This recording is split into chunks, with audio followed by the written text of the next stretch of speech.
Comme on en a déjà parlé hier et ce matin, Marvel n'a pas annulé de projets en lien avec Disney+, des séries comme Nova, Strange Academy ou encore Terror Inc., mais disons qu'ils les ont mis en stand-by, qu'ils les ont mis de côté en attendant de savoir s'ils vont véritablement les développer ou non.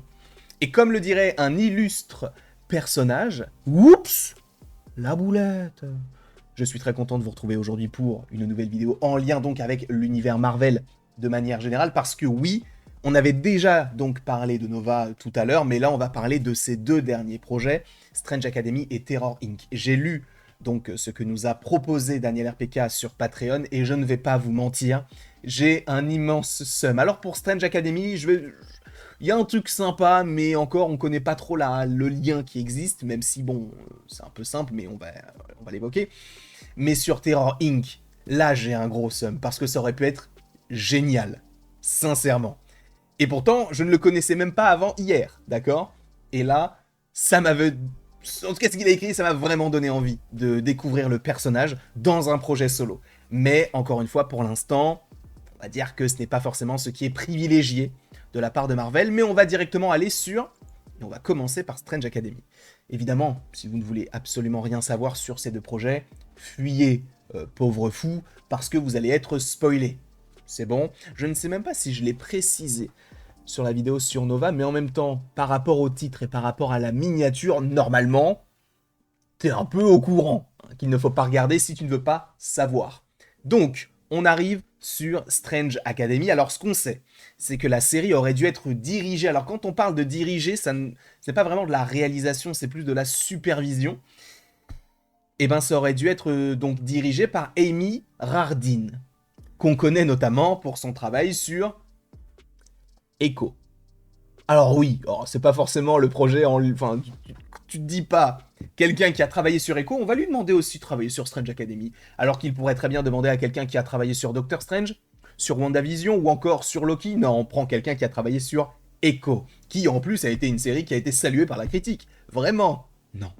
Donc, un peu étrange ce choix de prendre quelqu'un qui a travaillé sur Echo pour superviser cette série.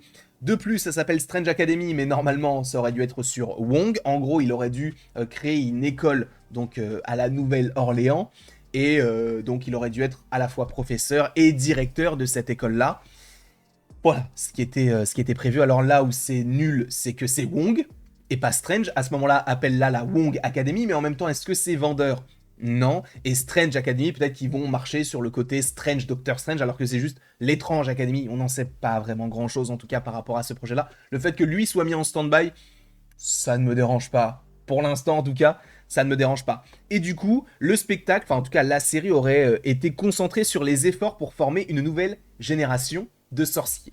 Et on aurait dû retrouver notamment Chotil Gomez, qui interprète donc America Chavez. Donc ça, c'était évident, puisque je vous rappelle qu'à la fin de Doctor Strange 2, elle est donc à Camartage et elle apprend les arts mystiques. Et on aurait dû retrouver Zelma Stanton dans le rôle de... ah non, c'est l'inverse. On aurait dû retrouver Regan Aliyah dans le rôle de Zelma Stanton. Et Zelma Stanton, sachez-le, si je ne dis pas de bêtises, c'est bel et bien un personnage en lien avec de la magie. Sauf que, et c'est là où c'est intéressant, Deadline a fait un article il y a quelques années maintenant en disant que Regan Aliyah, parce que vous ne la connaissez possiblement pas, avait été castée dans un projet qui arrivera cette année. Un projet du nom de Iron Heart, ou Heart, je ne sais pas comment tu le prononces. Cette série-là est une série qui mêle technologie et magie. Donc il va y avoir des affrontements, on sait qu'il y a de Hood, on sait qu'il y aurait, encore une fois, attention, spoiler, Mephisto. En plus, il y a Ironheart. Donc, voilà, il y a un combat technologie-magie.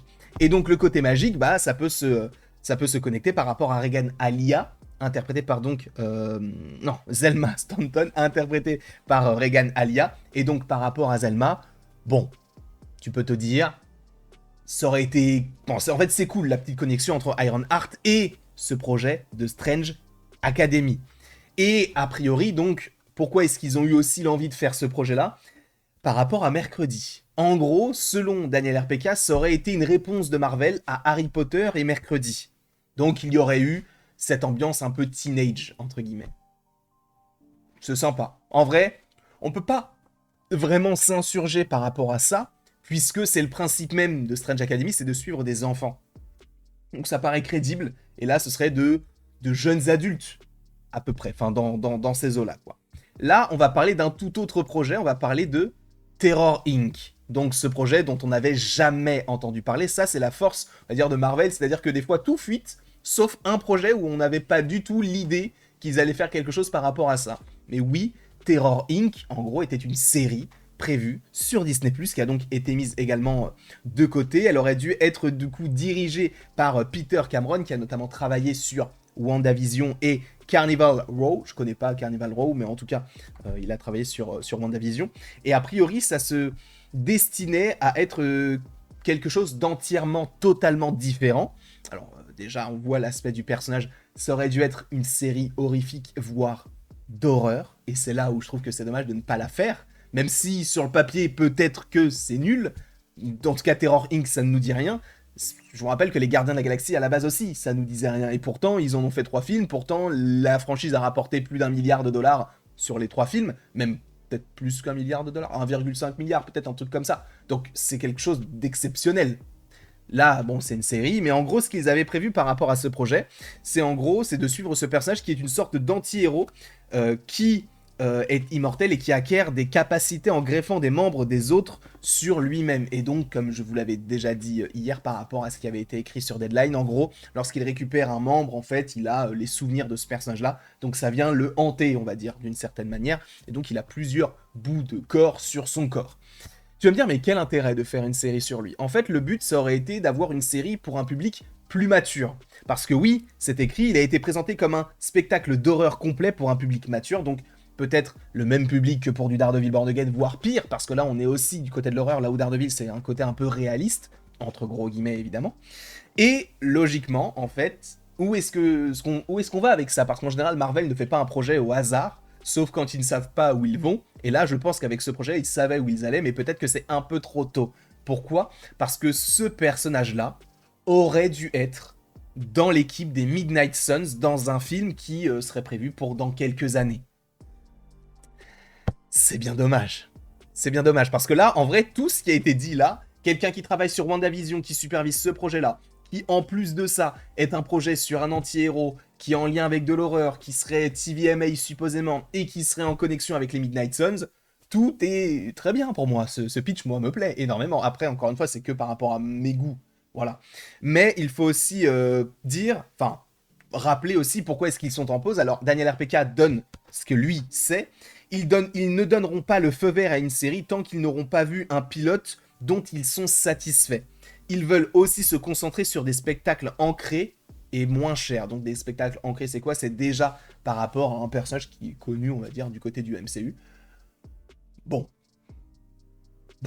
Voilà. Je trouve ça un peu dommage parce que pour Terror Inc, ça aurait pu être très sympa, mais quand il parle d'ancré, ça veut dire, admettons, une saison 2 à Miss Marvel, une saison 2 à She-Hulk, une saison 2 à Moon Knight, une saison 2 à Hawkeye, une saison 3 à Loki, enfin, ce genre de choses.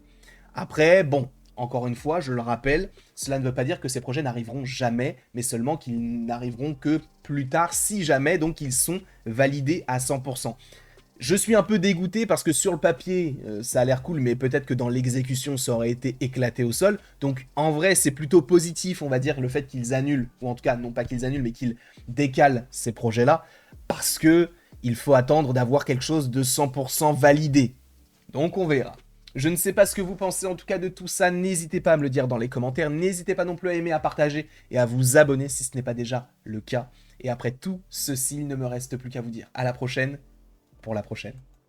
Et encore une fois, merci beaucoup à vous d'avoir été présents. On se retrouve d'ici quelques temps pour de nouvelles vidéos, pour de nouvelles aventures. Et d'ici là, encore une fois, passez une très très belle journée.